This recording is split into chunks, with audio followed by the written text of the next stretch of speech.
Ha habido muchas películas de ciencia ficción en el pasado siglo. Básicamente, dicho género nació ahí. Y con este aparecen varios de sus hijos, relacionados con ciertos estilos filosóficos, de diseño y estética. Biopunk, space opera, steampunk, viajes en el tiempo o robótica son algunos de los más conocidos. Pero es en el cyberpunk donde encontramos uno de sus afiches más interesantes. Terminator, Akira, Blade Runner, Desafío Total o la obra que nos ocupa hoy en el tercer macro review, The Matrix, son de las obras de ciencia ficción más populares en el mundo. Sin embargo, ¿qué es Matrix?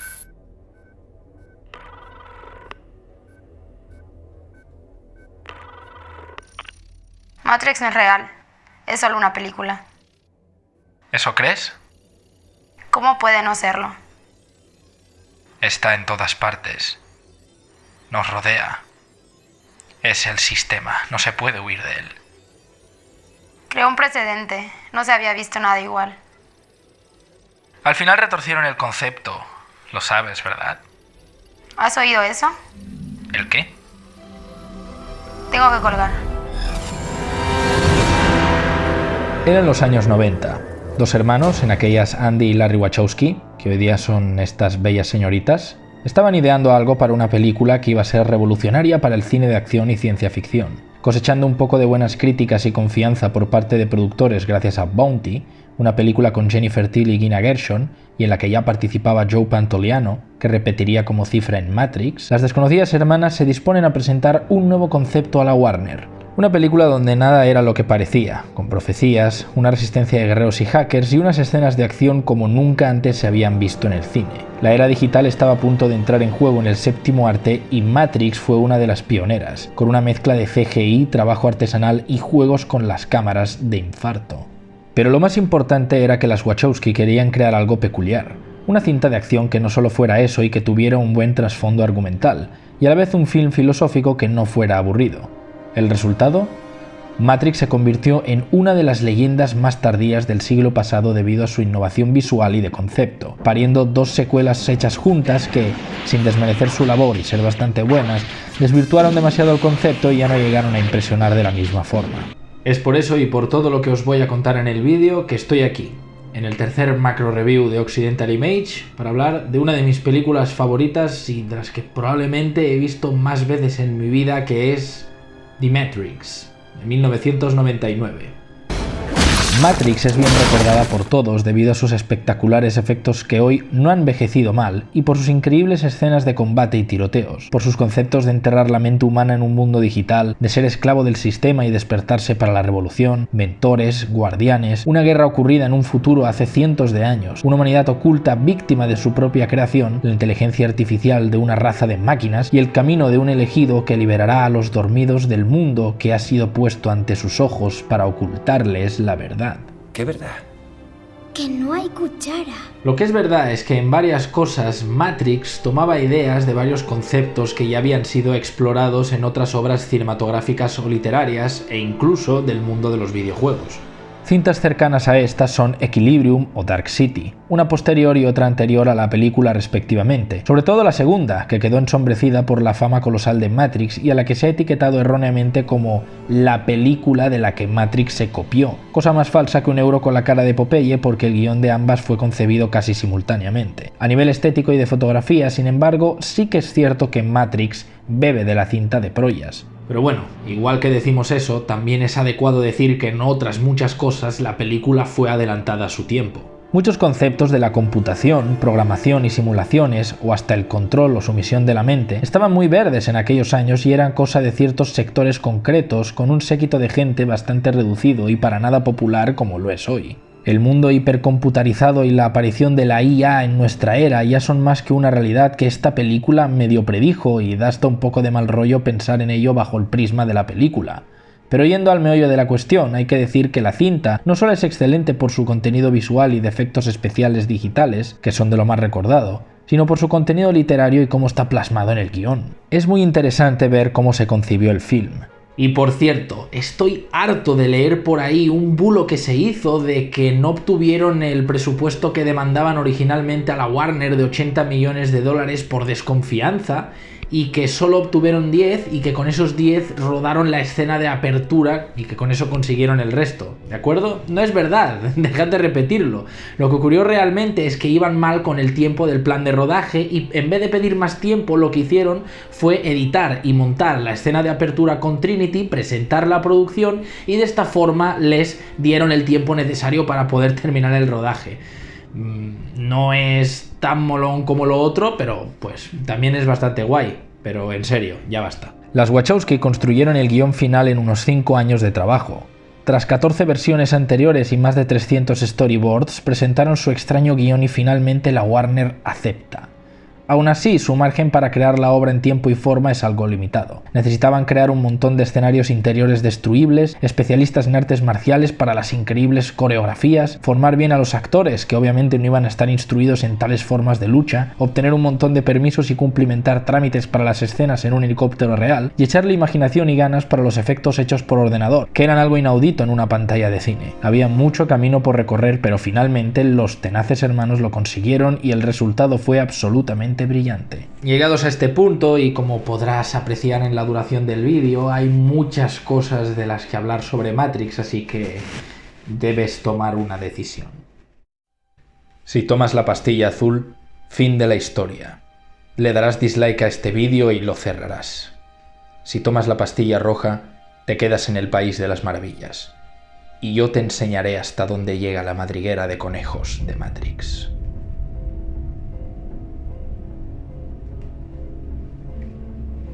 Sabia elección. Es evidente que con Matrix nos topamos con algo bastante especial. Así que para empezar a entrar en materia, vamos a ahondar en la propia preproducción de la cinta. Así nació The Matrix. Las Wachowski comienzan a idear Matrix observando de cerca el relato de Alicia en el País de las Maravillas de Lewis Carroll. Se establece pronto una analogía clara en cuanto a un mundo falso, de sueños, una ilusión que oculta la realidad y de la que hay que despertar. Matrix es eso para todos los humanos y habrá un hombre, el elegido, que liberará a la humanidad esclavizado por las máquinas. Esto del futuro y de la IA está más visto que el pan con tomate, pero la vuelta de tuerca era que el espectador no sabría la verdad hasta bien entrada en la película. Poner a la audiencia en la piel del protagonista, Thomas Anderson, era primordial. Los trailers, aparte, no mostraban prácticamente nada de la espectacularidad del film, en gran parte para no romper ese efecto, cosa que por cierto la mayoría de películas hoy día podrían aplicarse un poco. No han pasado ni 20 minutos y salvo 2 frases, todo lo que dice Neo son preguntas. Esto es importante porque se cuidaron de no reducir la cinta a las escenas de acción y crear un build-up lo suficientemente sólido para que el espectador dijera «quiero respuestas», y luego vendrían las hostias y el show. Otro punto importante era el casting. Bien entrada la idea al estudio, hubo muchos candidatos interesantes para el film.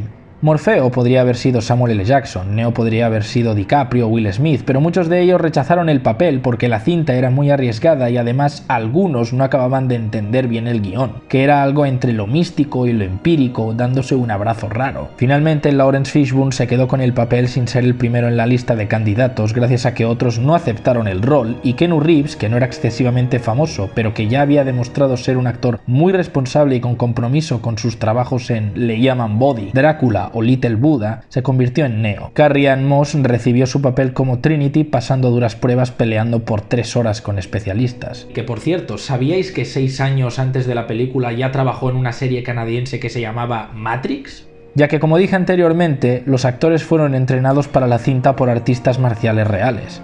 Añadido al desafío físico, se sumó una formación teórica muy densa para los actores principales, pues tuvieron que leerse varios libros relacionados con la filosofía de la película como Simulacra and Simulation, que aparece en el cuarto de Neo, Out of Control o Introducción a la evolución psicológica.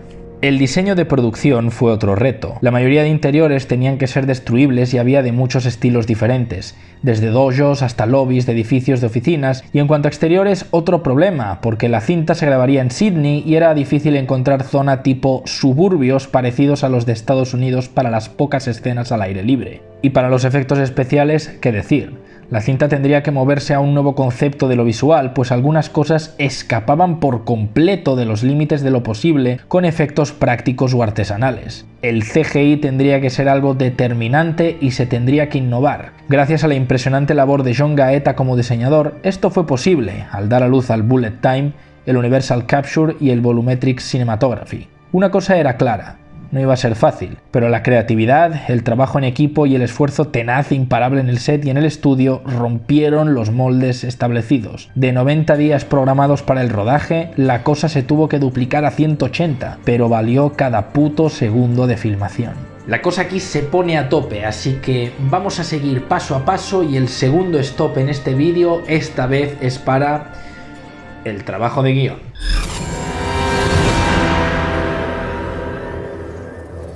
Todos los temas de la película son bastante interesantes y el mezclum termina quedando muy bien, aunque hay cosas a veces antagónicas.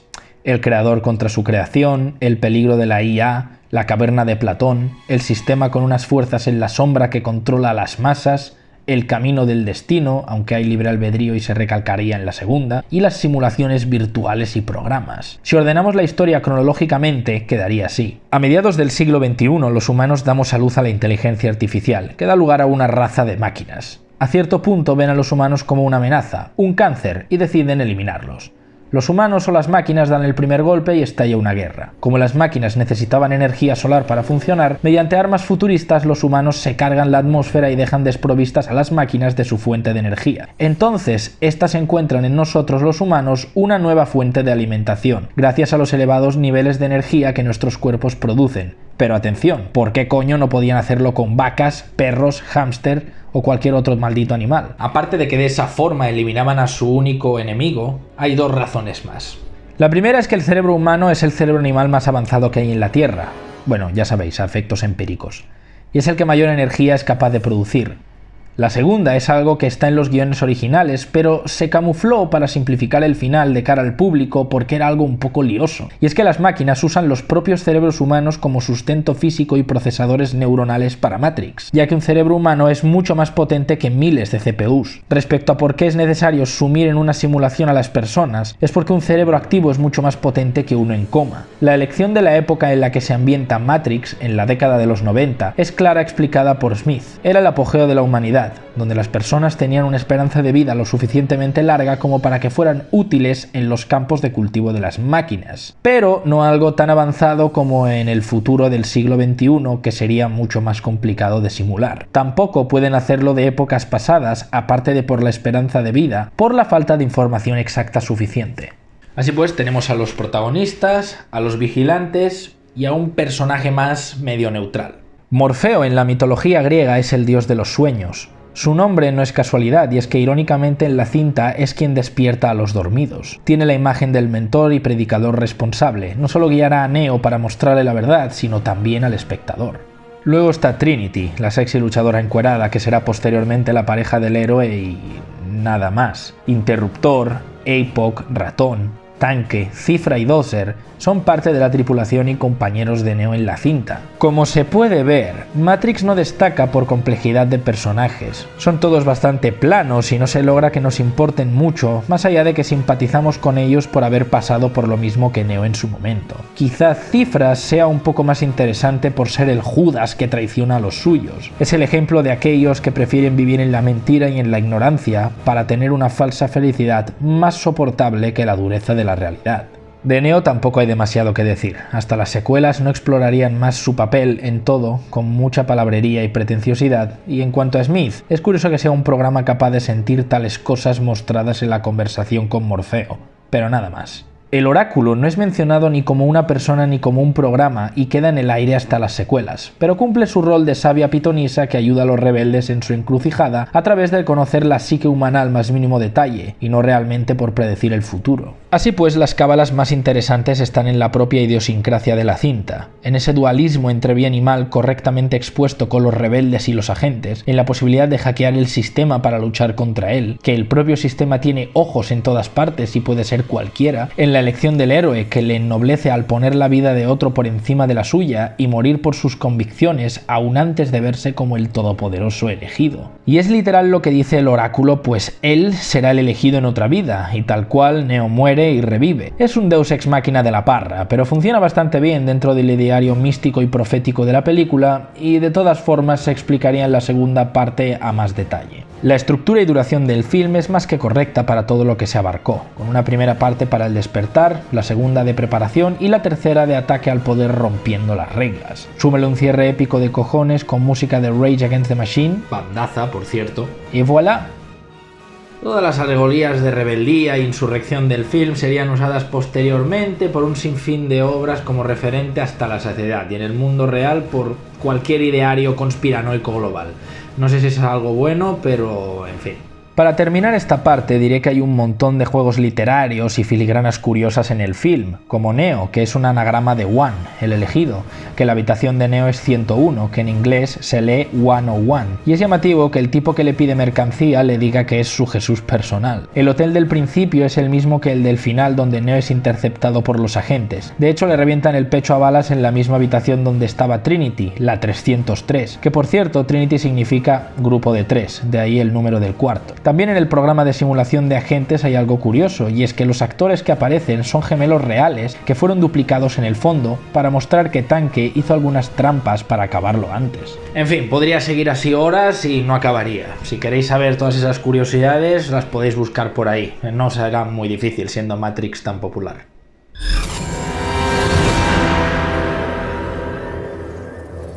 Este punto no lo suelo tocar en los vídeos, pero el caso particular de esta película es sabido que creó escuela y fue muy influyente. Enfrentarse a nivel de concepto estético a Matrix es un poco peliagudo. Por un lado tenemos todo lo que incumbe la propia simulación y por otro el mundo real de las máquinas. Había storyboards para parar un tren y es verdad que no era la primera vez que veíamos mundos futuristas deprimentes como en Gundam o el caso más parecido, Terminator. Pero se quiso dar a la cinta un aspecto único. Se tuvo que ser serio en hacer además varias escenografías para algunas escenas particulares, unas simplemente correctitas y otras impresionantes. Hay detalles fácilmente visibles como los tejados de la escena inicial con Trinity, que tienen un puto fondo de cartón y de hecho es un set reciclado de otra película. Sin embargo, el tejado de la escena Bullet Time sí lograron que pareciera más alto de lo que realmente era el edificio montadito que tenían. El dojo donde Morfeo lucha con Neo es esencial, ya que era el momento de conexión claro del factor oriental más presente en la película, que son las artes marciales chinas, kung fu y demás. La mugrienta estación de metro o el edificio donde sucede la encerrona de Cifra tienen bien absorbida la idea de submundo sucio y decadente donde vive el vulgo y esos pocos lugares donde los rebeldes se pueden mover para ser más discretos. Y por cierto, ese escenario de las escaleras del déjà vu tal cual es set reutilizado de Dark City, la película que mencioné al principio. Menuda casualidad, ¿no? El escenario detrás de la pared sin duda también fue una genialidad muy curiosa, independientemente de que lo destruyan al final. Que por cierto, la ventana enladrillada que descubre el ratón bien podría ser una referencia al minúsculo departamento en Chicago de las Wachowski, que por la ventana ofrecía una preciosa vista de pared de ladrillo a escasos metros. Aunque sin duda el escenario con más mérito es en el que sucede el épico tiroteo, que no todo en Matrix son hostias. Es austero, pero Gaeta mencionó que muchas veces se llevó halagos por trabajo que realmente eran efectos prácticos y no digitales, más allá de eliminar cables. Este escenario es singular porque literal todo el polvo y debris que salta por los aires no era digital, sino que lo hacían volar en tiempo real. La toma de la voltereta de Trinity se hizo a la primera, lo cual fue ideal porque cuando terminaban de grabar había que parar por hasta 5 u 8 horas para que reconstruyeran el set. Otra cosa que me gustaría mencionar es que en la película todas las armas son de fogueo. Esto puede parecer una tontería, pero soy de los que me gusta la vieja escuela, sin poner los flashes y efectos digitalmente. Aunque con un buen diseño de sonido me suele agradar. Pero bueno, yendo al turrón de lo que he dicho al empezar esta subparte, los vestuarios de la cinta siempre se me han hecho llamativos. Evidentemente en el mundo real son 4 trapos casi de los mismos tonos ocres, azules o blancos, es lo que hay, pero dentro de Matrix se hizo una muy buena labor para hacer a los rebeldes diferenciables del resto de humanos, pero que a la vez no llamasen tanto la atención. Cada uno goza de una vestimenta particular, pero en general visten de negro.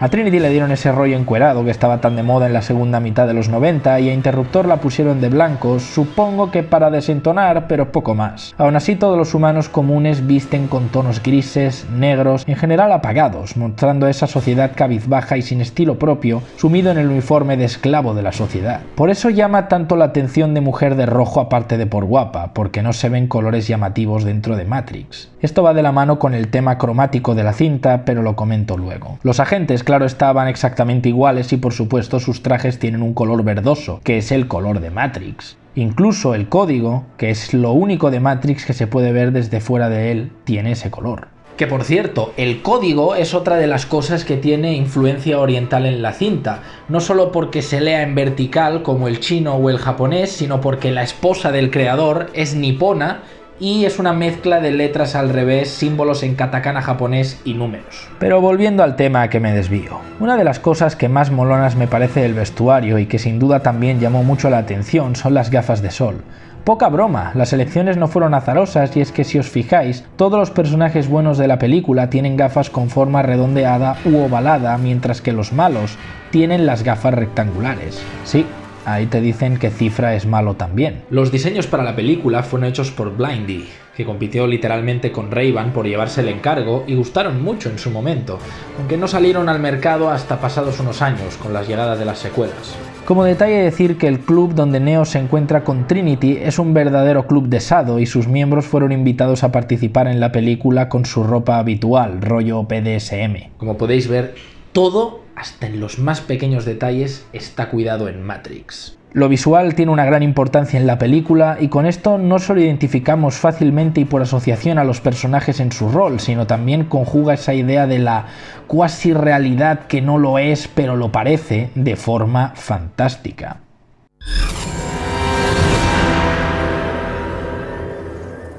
Bueno, esta parte no podía faltar en el vídeo. Si algo fue realmente genial de Matrix es que pese a ser una cinta occidental de acción, trasladaron por completo la idea de la lucha al campo que fue tan popular en los 70. Que son las artes marciales orientales. Sin duda fue una elección laboriosa por tener que entrenar a todos los actores, pero muy sabia. El resultado quedaba impresionante mezclado con los mejores efectos visuales de Hollywood, que era en lo que quizá más fallaban las cintas hongkonesas. Buenas técnicas de lucha, pero malos efectos, actores y pobre puesta en escena debido a los bajos presupuestos. Aún así tienen un encanto muy bonito y me gusta verlas, pero lo de Matrix es otro jodido nivel. Las Wachowski se sintieron inspiradas al ver las espectaculares escenas de lucha de la película de Jet Li llamada Fist of Legend y decidieron contactar al que hizo las coreografías para su nueva película de acción, el artista Yuen Wu Ping. Este aceptó y junto con su equipo se dirigió al lejano oeste para entrenar a los dedicados actores que no entendían ni papa de los malabarismos chinos de combate. Eso sí, antes de empezar a trabajar, para buena fortuna del equipo, los artistas marciales hicieron un ritual de buena suerte en las afueras del set asando un cerdo. Al parecer funcionó de puta madre. En fin, la cosa fue complicada. Los actores entrenaron diariamente durante 4 meses seguidos para las peleas, y es que las Sisters no querían que hubiera ningún doble para los actores en las peleas. Aparte del cableado típico para algunas volteretas imposibles, hubo que trabajar mucho en perfeccionar los golpes para que realmente fueran como las de las artes marciales en las que estaban basadas, especialmente las variantes del kung fu utilizadas. No fue un paseo por el campo y hubo varios problemas. Hugo Weaving se lesionó durante los ensayos de las peleas y tuvieron que operarle la cadera, y posteriormente asistió a los ensayos con collarín, el pobre. A Keanu Reeves tuvieron que operarle de la espina dorsal antes de empezar a grabar, y por eso sus patadas en la película son limitadas, pues debido a eso tuvieron que coreografiarse de nuevo varias peleas con él de la cinta. Posteriormente, Carrie Ann Moss se torció el tobillo haciendo una pelea durante el rodaje, pero fingió estar bien para no ser reemplazada. Vamos, que pilló hasta el apuntador. El único que no salió perjudicado fue Lawrence Fishburne. La implicación y la profesionalidad aparte del equipo asiático fue excelente, ya que muchas veces no solo practicaban con los actores, sino que representaban algunas de las peleas en el propio set para tenerlas como referencia, y con la barrera del idioma no debió ser fácil. El resultado final con los efectos de sonido, también muy característicos del film, es absolutamente maravilloso. Muchas cosas se hicieron bien en esta obra, pero sin duda he dejado lo mejor para el final. ¿Cómo lo hizo Matrix para ser esa película que dejó a la gente con la mandíbula por los suelos en la sala de cine por sus increíbles y revolucionarios trabajos de fotografía y efectos especiales digitales. Así que vamos con el último bocado.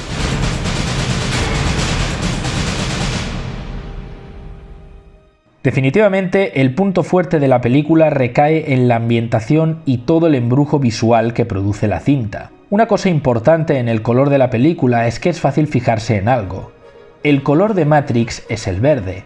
Así pues, todas las escenas dentro del programa fueron tintadas de tonos verdosos y se evitó usar colores azules, que es un color primario, más natural, en todo lo que incumbiera esas escenas. Las escenas de simulaciones de los rebeldes adquieren el tono más blanquecino al ser una especie de espacio entre medio de las dos realidades, y en el mundo real predominan los tonos azulados oscuros. Es el lugar más deprimente, se entremezcla el acero con una atmósfera eternamente apagada, pero es la verdad en la película. Matrix no tiene mucho misterio.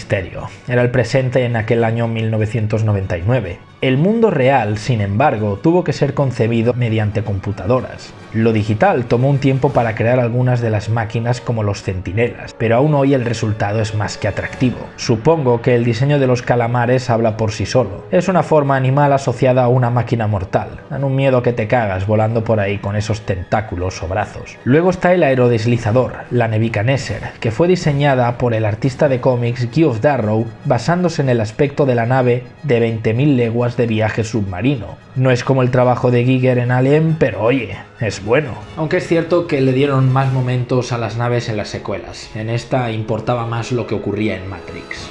En cuanto a los campos de energía, en fin, algo increíble para la época. Basta decir que la toma de las máquinas cosechando humanos costó 1 año y medio de trabajo para completarla digitalmente. Teniendo en cuenta la tecnología del momento, impresiona el resultado. Hay también efectos no digitales en la cinta que son fabulosos de igual forma. Aunque quedan un poco en segundo plano por el CGI, también es menester mencionarlo, como el extractor de bichos, que realmente era un aparato funcional diseñado especialmente para esa escena con trabajo artesanal, o como la mayoría de agujas de acupuntura en el cuerpo de Neo, que estaban puestas sobre un prosético en el torso de Keanu Reeves, salvo las de los oídos, que sí fueron puestas por un acupunturista real en el set para el actor.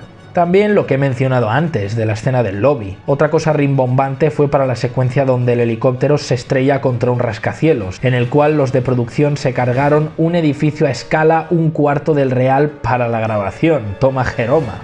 También se incurrió en pequeñas correcciones de forma efectiva en la cinta con efectos digitales sobre el metraje real. Por ejemplo, eliminando los cables de los actores o por ejemplo en el momento en el que Trinity salta esa minúscula ventana, pues tuvieron que editar su cuerpo mediante CGI porque su postura era algo antiestética, debido a que no había otra forma de saltar. De hecho, esa escena inicial completa necesitó de 6 meses de ensayos y 4 días de rodaje. Casi nada. Quiero decir, lo computerizado entró en juego para pulir aquellas cosas a lo que lo artesanal no podía llegar y el resultado es muy limpio.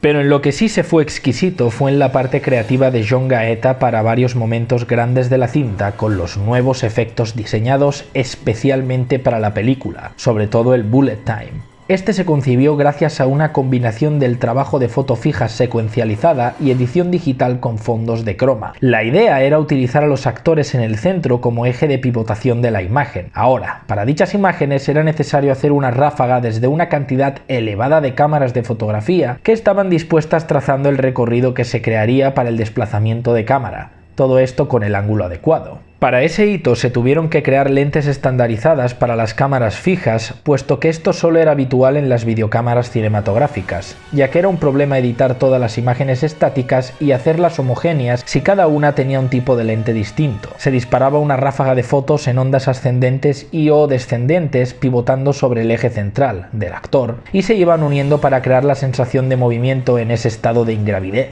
El CGI hacía el resto para el fondo, pulir detalles y añadir las balas ralentizadas, creando ese espectacular efecto visual.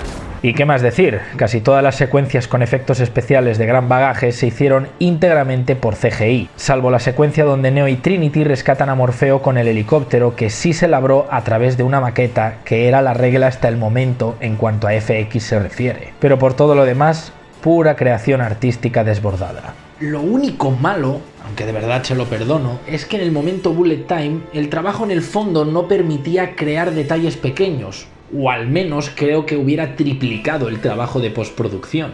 Es por eso que en la escena del tejado el efecto es sublime, pero hay un error tremendo en el que desaparecen los cuerpos y armas de los soldados abatidos anteriormente por Neo y Trinity. Y sí, hay muchos más errores y fallos de Rancor, como cuando Morfeo pelea con Smith, que la pared se reconstruye sola, y cuando Neo detiene las balas al final desaparecen del suelo. Pero bueno, cosas de Matrix para no sobrecargar el server. Tampoco va de eso el vídeo. En fin, ¿qué más puedo decir?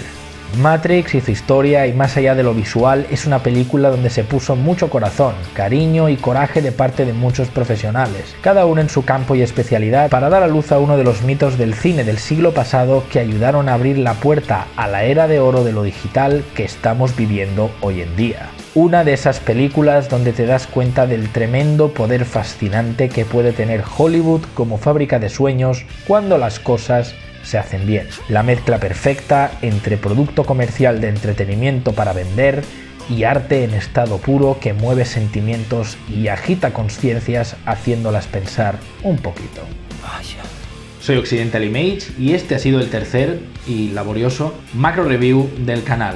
Espero que os haya gustado y aparte de darle like y comentarlo, pido considerad ir a mi Patreon, ya que estos vídeos que tanto trabajo llevan son gracias a las personas que donan por ahí de corazón. A ellos una vez más, gracias. Y en fin, creo que eso es todo. Un saludo.